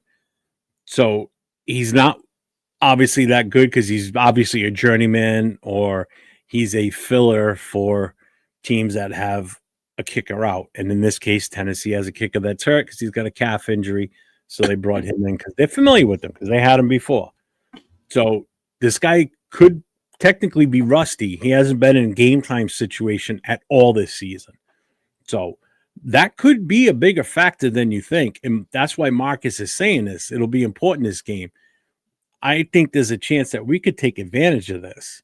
His timing may be off.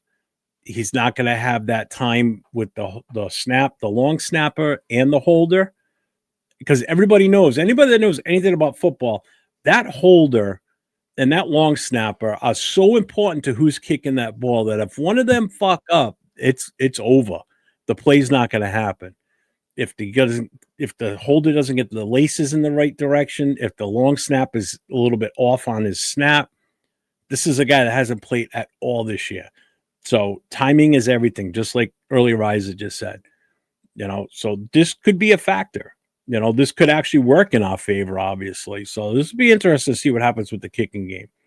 We're obviously a little bit better, well-oiled machine when it comes to the kicking game as far as our kickers, our holders, and our snappers, except for Bob and Meyer with his telltale signs on when he's ready to snap the ball.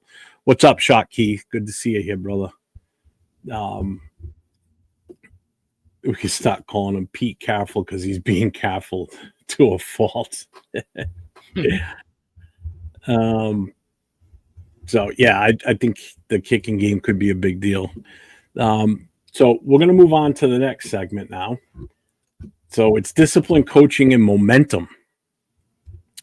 So turnovers, penalties, poor adjustments. We did a horrible job with adjusting at halftime during that Titans game. There was like nothing. Nothing changed from the first half to the second half. And it was evident.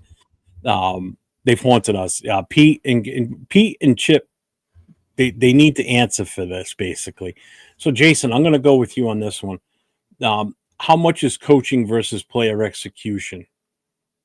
Like how much does that mean in a game versus the coaching itself, or is it the player execution that's causing the issues? I think it's a combination of both. But if you look at our roster, the youth and whatnot, the total picture, and how many new faces and new bodies we have, minus the 4 guys on the offensive line. Actually, 5 guys. All 5 of those guys have been with us for the last 2 to 3 years. So I hear this, they got a jail or whatever. No, they've been together. They should be performing at a good rate. So overall, the discipline in and of itself, or the coaching. Let's start with coaching. Coaching has to start putting our players in the right position and making the right decisions so they could be successful. And I truly believe that they need to do a better job at that. Secondly, the players need to execute the plays, be consistent to give the coaches more confidence to move forward with better ideas and better schemes. Because when you look at our defensive scheme and you look at our offensive scheme and people bitch and complain about them being vanilla, and I know, we've talked about this. Is it the coaches or is it the players? Because if it's the player, I could tell you, good coaches sometimes will recognize, and 805, Coach Gravy, all you guys, even Will, you coach too, that sometimes you get a group of guys that you go, I can't run those plays, or I can't run that type of defense because the players that I have can't execute it to that level. So I have to stick to some of the basics. Okay. And that includes Geno, who's, 35 years old, been in the NFL forever, lots of experience. There's no excuse for that shit. So he needs to either sack up or say, you know what? Why don't you guys go ahead and put Pickett in? Go ahead and put Pickett in, because I just say I ain't getting it done. Discipline, momentum is everything in a football game. Momentum transfers from on each side of the field, whether it be special teams, defense, or offense. A key turnover deep in the positive side of the field, and you turn around, you put 7 points on the board with that. Okay, not a 3 bonehead plays and then kick a field goal. Okay. And I'm going to go back to it again, just like I predicted last week. I'm going to say it again this week. We don't need a freaking 11-minute, 19-play drive to get us just 3 points, because that's ain't doing. You're waste of time. You're cheating yourself out of an additional possession, if not 2 possessions later in the game. Okay, and you did nothing. Now, what did the Colts do? The Colts go, all right, well, you guys went all the shoot. Here's 14 points. Bam. Now it's 14-3. Now it's like, what? Now what are you going to do? So you haven't showed that you could be explosive. Let's be explosive. We were explosive in the first game. Let's be explosive. Let's get the, I'm not saying chuck the ball down the field 100 times, but let's be explosive. Let's get Genty going. Let's, if we can rush for 250 yards and not turn the damn ball over, we should walk away with a win. What do you say, fellas?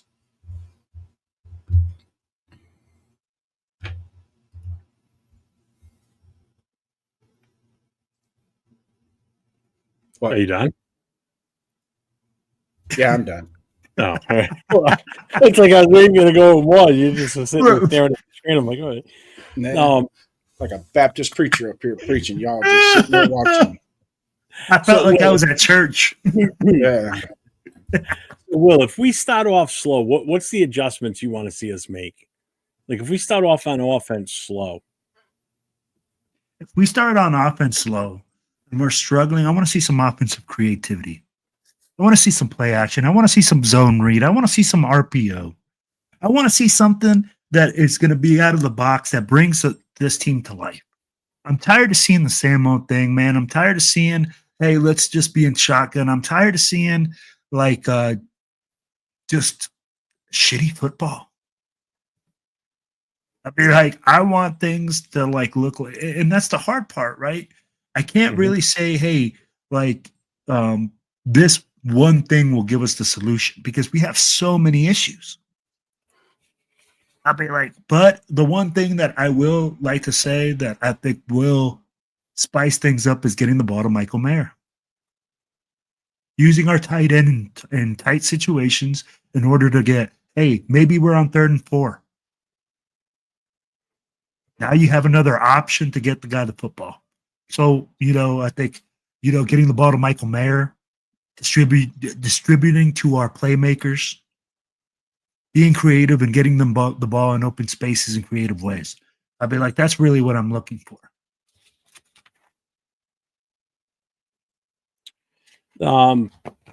So again, this is still a coaching discipline and adjustments. It's a question for both of you. Who needs to step up as a leader inside that locker room besides Max? It can't always be him. Remember that. Someone else needs to step up. Now, granted, he did call a players-only meeting yesterday. We discussed this last night at the start of the Friday Night Live show. He did call a players-only meeting yesterday, and he said he plans on doing that every Friday for the rest of the season. So if it's not him stepping up, who else would be the next natural leader out of this organization, out of this team in the locker room? Who would you like to see, or who do you think it should be? Jason, go ahead. It should be Geno Smith. It should be Geno Smith. But What's up, Ernest? But it can be Jakobi Meyers on the offense. I'm talking offenses. We'll just start with the offense cycle. It can be Jakobi Meyers. He's a very respectable person. People respect him. If he stepped up a little bit more and took onus of the leadership position, that could be. But and I know, and I've talked about it before, is your leadership comes with down the middle of the field. So where's Meredith in this situation? He's the center, right? Where's his leadership? Okay. Let's go to the defensive side of the ball. Where's Landon Robinson and Devin White with their leadership? Now, Devin White's been playing pretty good, but I'm talking from a leadership standpoint, making sure everybody's being held accountable, and not going over to the side of the bench and chewing people out because they missed a play, but doing like some of the all-time greats, Hall of Fame status type players, when they would go to the sideline, it's like, hey, let's just play football. I think JPJ is, I do, but I don't know if the vets really buy into him. We do. Well, I got to agree with Donuts, though, what he's saying, though. It seems like it should be JPJ is that guy, but he's right, though. The coaches keep cock blocking him. They keep shooting the kid down. They keep making him feel like he's not good enough. It's evident that they don't think that, or that they think that based on how they treated him this season so far. Which is unusual. I don't understand a lot of it. There's got to be a reason, and there's something has happened or did happen that has caused this. And none of us, we can all speculate, and ain't nobody out here got any fucking sources, so don't be throwing that I got sources bullshit. Okay? Because but if you have experienced being on teams or organization, and it could be any organization, it could be your employment, if you're in a booster club or something like that, sometimes it could just be one incident that caused that, and now it's irreparable. That situation in of itself, now it's irreparable going down the road. At least for this season. Things can change once they hit the reset button after January. It turns on the sprinkler. Gio's. He goes, I hope maintenance at Allegiant turns on the sprinklers so Geno can have a week have a week one type performance because he played in the rain. So just put the maintenance workers up in the if there's catwalks up there, and just have them out there with hoses spraying a mist down on the field. That's pretty much what it was like in New England. Just everything was wet, but it was just a constant mist coming down. Will, what's your feeling on that? Go ahead, Will. Oh man, so I am 100% in agreement that the guy that on offense needs to step up and just become a leader. And I love what Jason said, right? Geno should be the leader. But man, this is pathetic. I'd be like, with the product that you're putting out, you really can't lead with that product, right? I'd be like, JPJ. JPJ just needs to walk around there with his fucking big cojones hanging out and say, dude, I'm going to take over this offensive line. Colton Miller is down. We need a guy up front that is going to have some intestinal fortitude and take some responsibility up front for those guys. And unfortunately, I don't see anybody else that even has that type of capabilities. Right? Yeah. Oh, thanks, guys. Yeah. Sorry, guys. My dog he's 17 years old, so he gets really old and he's blind and fussy and freaking no teeth, all this other stuff, right? So just getting older. But on defense, holding me in your arms right now. I'm old, missing some teeth, old and cranky. Yeah, bro. Ain't nobody holding you in their arms, Jeff. I'm blind. They'd have a hernia in 10 seconds. They tried to hold you. Yeah, I'll be like, he even got his little Raiders jersey on and everything. Yeah, I got one of those for my Siamese cat. Yeah, but I got a Yorkie. It was annoying, but I love him. Yeah. Oh, I don't know. I'm right there with you. But on defense, Jeremy Chin, where are you at? You were a high-priced free agent that came here that was supposed to be a leader that can lead people. Caster, stop. Oh, sorry to hear that, Bill. But I'd be like, you're supposed to be a leader. You came over here. You're a free agent. You're probably one of the best players on this team. Where's your voice? Where's your voice in the secondary? We need a guy that's going to lead our secondary. Be that Marcus Epps. Be that guy that controls the backside of our defense and says, hey, man, line up correctly. Do the right thing. Line up here. Do this, do that. We don't have that this year. And you can see it in our defense, and you can see that it's lacking. So that's why I'm saying Jeremy Chin needs to step up. I'm going to say a name that nobody's mentioned, not even in the chat. Now, I'm kind of shocked. On defense, Max Crosby. Adam Butler, where the fuck is his voice in all this? Why is he not out there as your big, beefy defensive tackle? Like, play the Christian Wilkins part in this. Wilkins was very vocal when he was here. He needs to be that guy. He needs to be that other voice on that front line on the defense. On the defensive side, I think it needs to be him too.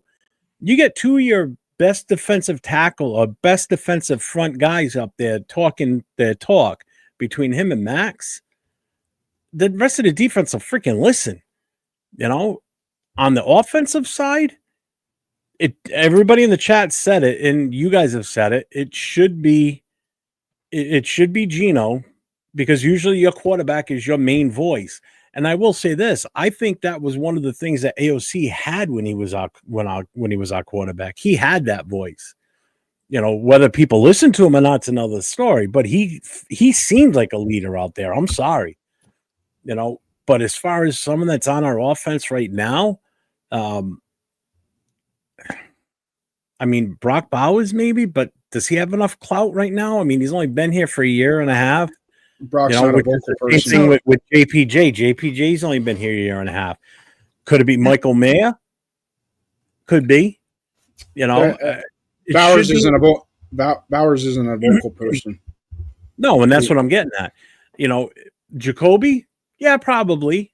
But in all honesty, if you're looking at your offense, it should be Colton Miller.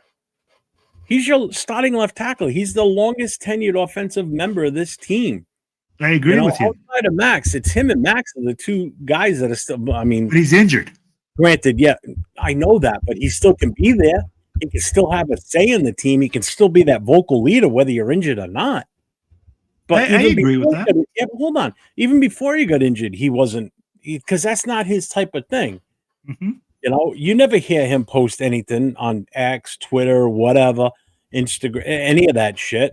He's that quiet leader, So you don't know what he is in the locker room, but it should be somebody like him. Miller's like Bowers. He's not a vocal person. Donut said it best. He's not. Miller leads by example, not by. But that's just it. We've got a rudderless ship right now. We've got no one at the helm on the offense side. We really don't. It should be Geno, and it's not. It should be. Because I don't think anybody's got the confidence in him and how he's been playing this season. Yeah. When you're sitting there throwing as many interceptions in as few games as we've already played, how can anybody have any faith in what this guy's going to say, especially after this past week's press conference where he's blaming everybody but himself? I'm not going to listen to that jackass if I was in that locker room. I'd be like, are you shitting me? Why the hell am I going to listen to this guy? He's blaming everybody else but himself. He's not even taking his own responsibility for his own shit. Yeah. He's throwing everybody else under the bus and backing it up and forward over him like 4 or 5 times. It's the rookie's fault. It's this guy's fault. They're not catching the ball. What about you throwing it to where you shouldn't be throwing it? Take some responsibility. Man up, admit your mistakes, that you fucked up. You don't know how to read the defense right. You're throwing interceptions into You're throwing the ball into traffic, causing you to have your interceptions that you have it. You're throwing shitty throws. Take the blame yourself.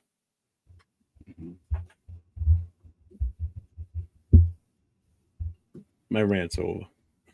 Oh, that was good. That was good. That was good. Can we clip that? John Reed is right. He's lost the teammates' respect. He really has. If I'm on a team and my quarterback, who should be the natural born leader of that team, because that's how every team is set up in this league, Mahomes, if Mahomes comes in out of a game and sits there and says, it's this guy's fault, it's that guy's fault, this guy's fault. If you don't think a little bit of his respect drops after that from the rest of the players in that locker room, hell yeah. No, what's he do? It's my fault. When he gets to the podium and they ask him questions, what's a good quarterback do? It's my fault. I should have paid attention to what was going on. I should have gone a different way with that ball. It's my fault. I take full responsibility. A good leader takes full responsibility for what their fuck-ups are. Even if it isn't their mess up, they still should be taking responsibility for that team as the leader of that team or that unit. Mm-hmm. But a good leader also, too, will go, and it's not public. You don't share this. This is between you and that teammate. That quarterback goes over. Perfect example was Baker Mayfield week before last. That rookie wide receiver that's a super stud that they have. Ibuka? He went up. It was a beautiful pass and he goes up and he just puts one hand up to try and catch it with one hand like he's going to. I want to get on ESPN and be like, da. Well, he dropped the ball. Well, they got over to the sideline. Baker Mayfield, they showed this on TV. Baker Mayfield goes over, you don't ever disrespect my passes like that ever again. Do I make myself clear? And that's the type of leadership that you have. And then when he was asked later on, he's like, look, I'm going to throw him the ball. He's too damn good. It's just as important for me to deliver a good ball as it is for him to catch it. It's us, not me, not I. It's us that has to be successful on the play. What's up, OG? OG Daniels in the house. What's up, brother? How you been? Haven't seen you in a while. What's going on, OG? Well, yeah. I mean, it was the same thing when I'm sure you saw it in the police service. When I was in the fire service and I was an officer, listen, there's times and places to fire off at your crew. If something's a life and death situation and they're fucking it up and you want them to, change direction from what they're doing so it doesn't cause anybody any injuries, you scream at that point or you say something out loud so they stop what they're doing. That's different. But if they mess up and it's something not that big of a deal that can be handled back at the firehouse in private situation, like in your office, and you say to them, hey, listen, next time do it this way instead. It'll be that's what a leader does. He doesn't berate people or his teammates or his squad in front of everybody.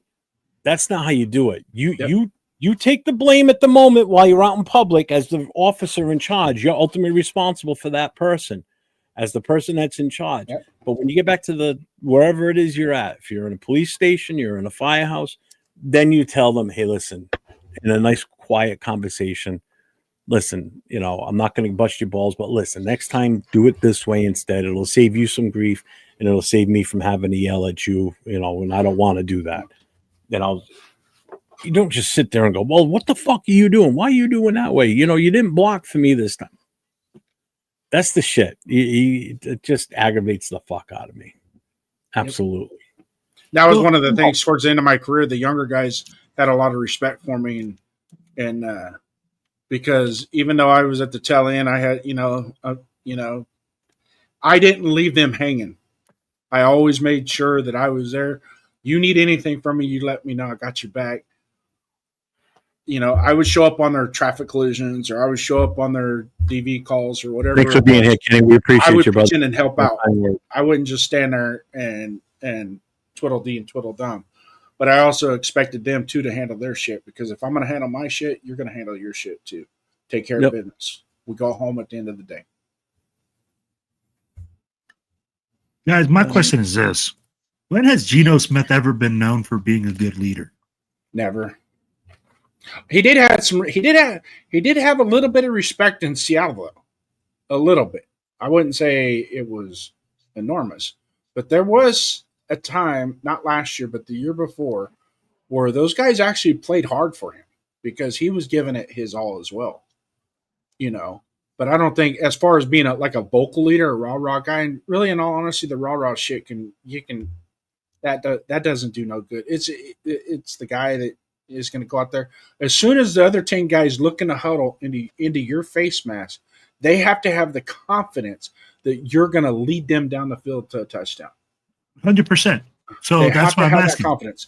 And if they don't, when's the last time Geno has that? I'd say 2 years ago. 2 years ago, they had in Seattle. They had a good run in the middle to end of the season to where their offense, they were confident in Geno getting the job done. Now I'm talking about the players, not the coaches. The players they had confidence in him. Okay, you see what I'm saying? I'm not saying the coaches. I 100% understand what you're saying when you said it's the players, not the coaches. Yeah, the players. And that's what it takes. That's what a leader is. When you're looking at huddle, and your quarterback or your middle linebacker or your center and your strong safety, you look in the huddle and you look into his face mask and you go, I got to do my job to make, I don't want to let him down. That's where the leadership comes from. I don't want to let him down. Tony, we'll be tied with them, but we need them to lose though too. So they don't go back up on us because they got 2 wins right now. We don't need to be tired. USC's about to win. There's 30 seconds left in this game, and they won 31-13. They got Notre Dame next week. That's going to be a good game. Who's that? They beat Michigan. Michigan was ranked number 15. They're going to drop now. Oh, yeah. So we're going to move on to predictions and final thoughts because we're kind of at the tail end of this now. So this one. Predictions and finals. All right. So Will and Jason, who's your MVP? Who do you think is going to be the MVP in this game? And what's your final score? Devin White, we lose 15-13. 2. And you said Devin White? Mm-hmm. I'm writing it down. So Yeah, that's all right. Will, what do you got? Ashton Genty, 21-17. How many? Oh, What's your 21-17. 21? Was that 21 with the 2? Yeah. Oh, okay. All right. I thought I heard. And you're 41. saying we win? Offensive explosion. Yeah. That's a Genty, 6 And you say touchdowns. we win that, right? You're saying we win it? 21-17 us. Okay. Well, I'm sticking with my 30-21. We win. My MVP, Max Crosby. mm-mm. You got to pick somebody else JPJ. besides Mike Stroud. JPJ. Mm-mm. As long as JPJ doesn't lead the team in tackles, we're good. I'm going to go Mostert. Uh-oh. Oh, I like it. Uh-oh. So Taking outside Donut the box. Thunkin says, and this is for the chat too, so make sure you guys pick what you want too. I can see that. It's 3-0. Raiders MVP is Carlson for making the field goal. I'll take it. I'll take it. Ernest says winner scores 50. Dixon says Cam Ward's the MVP. 24-10. Titans win. Oof. Ouch. Let's see. I like how autocorrect changed goal to goals. I'm not bueno says 24-9 Raiders. Oh, if it's that type of game, I'm cruising. I'm cruising all weekend long. Gio says MVP is Ashton Genty. Raiders 38, Titans 13. Oof. Good Lord. What's up, Tanner? What's Good up, brother? Lord, that is just throttling right there. So Bill M said Moser earlier, so he's with me. Okay. Oh my God. Ernest says 52-30. MVP is Geno. I almost went Geno. 52? Oh my gosh, we just scored all our offensive points for the whole season in one game. Pick it as a chip on his shoulder. Hasn't got his second chance yet to resurrect himself. I'll tell you right now, if Geno throws 2 or 3 interceptions, Pickett best be on that. His feet better be on that field. Because if they stick with Geno after 3 interceptions, I've lost all faith in Chip Kelly and Pete Carroll. So early riser says Carlson, 17-20, last second winner. Marcus says Titans 21, Raiders 17, MVP is Cam Ward. Now keep in mind, Marcus is a Titans fan. Yeah, I don't know. I know. Yeah, Marcus has been around. He's been in and out. He's been in my channel since I started this over a year ago. So he's been like one of my day one guys. Him and Sacktown Mike. So Marcus, and I say this all the time about Marcus. He's one of the most down to earth dudes. And the fact that he's not a Raiders fan, but he knows more sometimes about the Raiders situations than some Raider fans that are in the chat. And it's absolutely amazing. I love it. He's a football guy. Dude, he's not an asshole. But you know what? He's not making that prediction because he's trying to kiss her, but he's doing the same thing that I'm doing. It's like, let's kind of state the obvious. This is my team, so this is what we're used to. So this is what's going to happen, and this is my prediction. So I'm wrong. I hope I'm wrong. But Accelerator said if the Raiders score 30, I'll go to the Social Security office and change my last name to LaFontaine or Downs. So does that mean we inherit a son? Tanner says 27-24 Raiders. Bills 27-17 Raiders. We can all tell we've been drinking by now with those predictions. Yeah, those predictions. I'm stone cold sober, bro. I haven't had a drink in 5 years, so I'm can't sober blame that too. one on So. me. I've been saying 30 all season long, so that hasn't changed. no.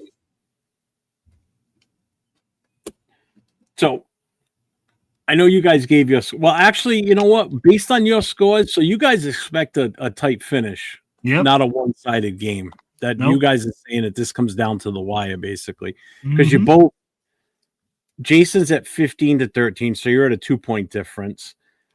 Will is 21-17, so you're at a 4-point difference. So you guys are talking one score or even like a field goal basically changes things. In my case, I'm at a 9-point swing here, so it's either way. For me, it's a 2-score difference. I don't think it's a tight game. It could swing either way. It could be a tight game. It could be a not tight game in our favor, or it could hurt against us. I don't see us losing like we did last week, though. I think that Titan game's no. I mean that Colts game's not going to be a repeat this week. Tomorrow's going to be a battle of who sucks the least. That's what it's going to be a battle of. And I predict 17-13 because most likely to be 13-9. They get a late touchdown with 4 minutes to go. They try and go for 2. They don't get the 2-point conversion, so they're only up on us 15-13. And then we Raider the rest of the fucking game.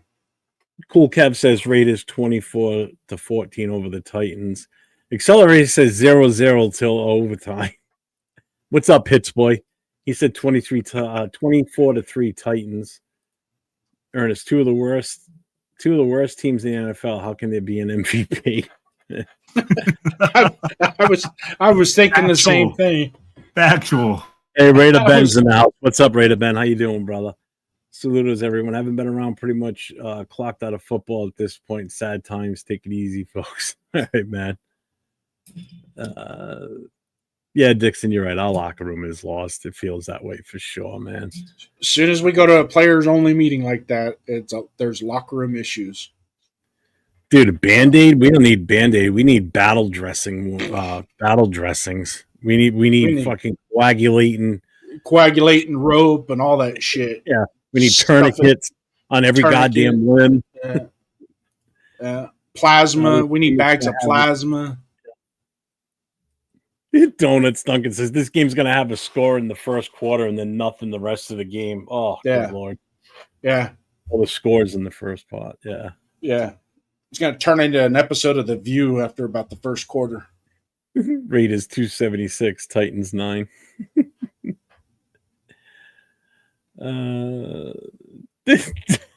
They prepaid Pete's casket already. Diesel. Come on, fuckers, have some faith. That's the problem, is we have faith. Yeah. 2 weeks in a row with a players meeting. Who's not suiting tomorrow or being cut Monday or traded Monday for all we know. So that's pretty much it. That concludes our evening, folks. Will, final thoughts? Final thoughts. Guys, if you guys are in the chat room, you guys need to hit the like, subscribe, and share button on every single one of these channels. That's my first thought. My second thought is, hey, man, Raider Nation, go out there, enjoy yourself tomorrow, man. I know this is going to be a long, tough game. Make sure that you're hanging out with family. Make sure that you're enjoying yourself. At the end of the day, guys, we all know, hey, it's nothing but a game.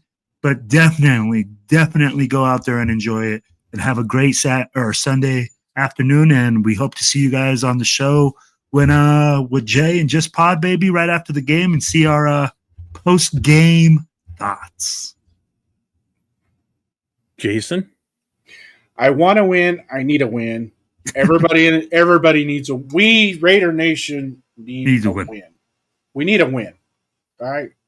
Let's just face it. We need a win. I mean, I'm hoping for the best and expecting the same, pretty much. I guess I don't know, but no, don't give me that, Jason. No, since it's my turn, Will,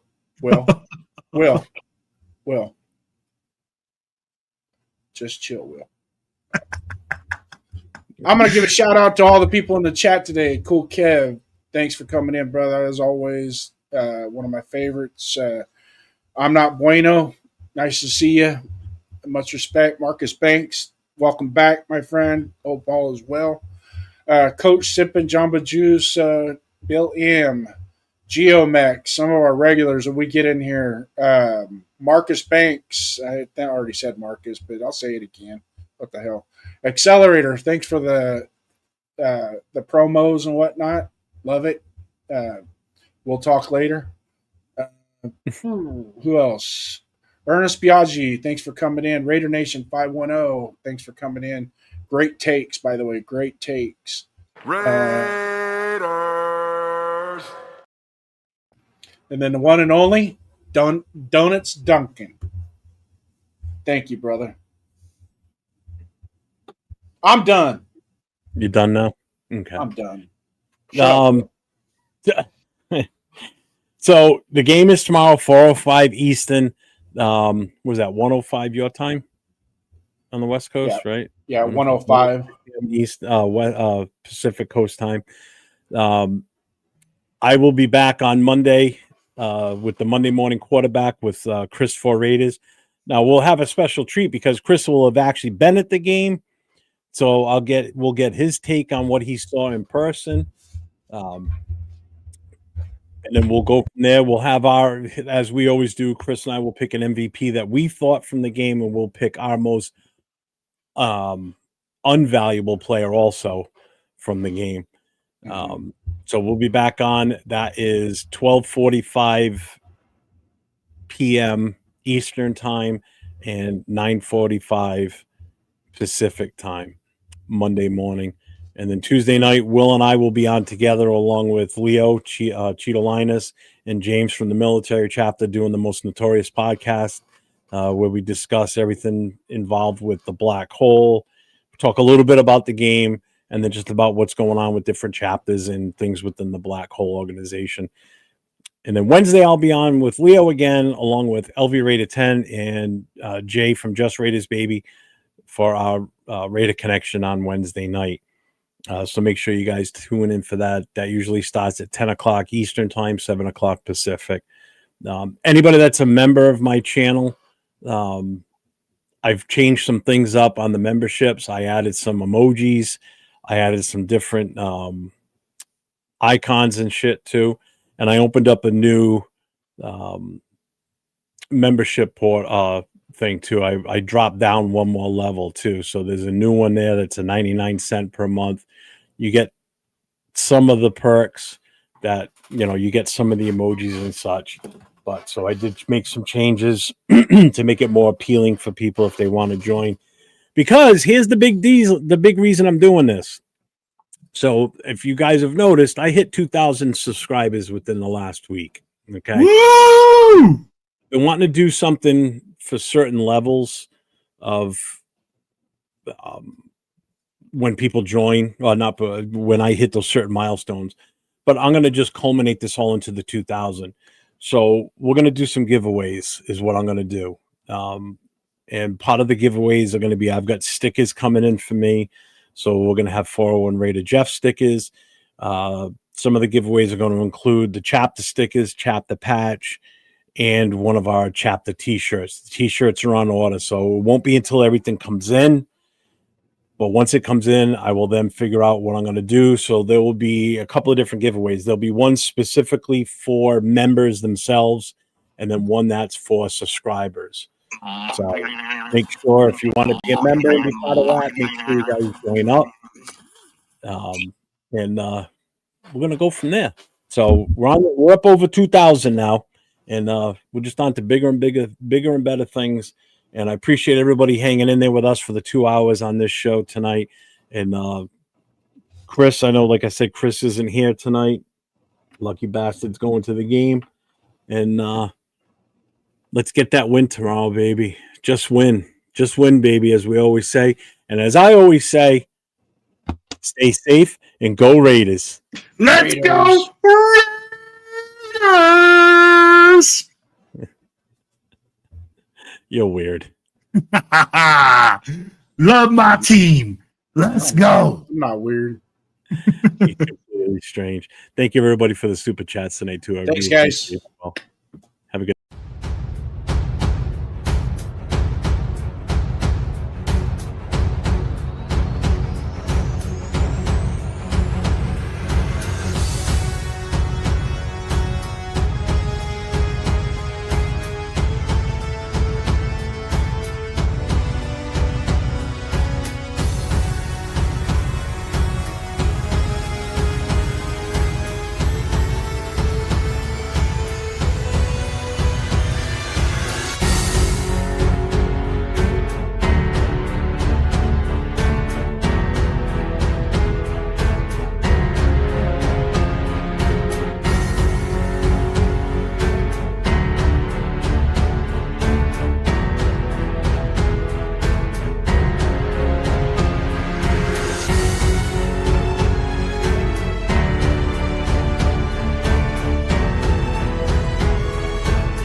As Charles Woodson would say, rain.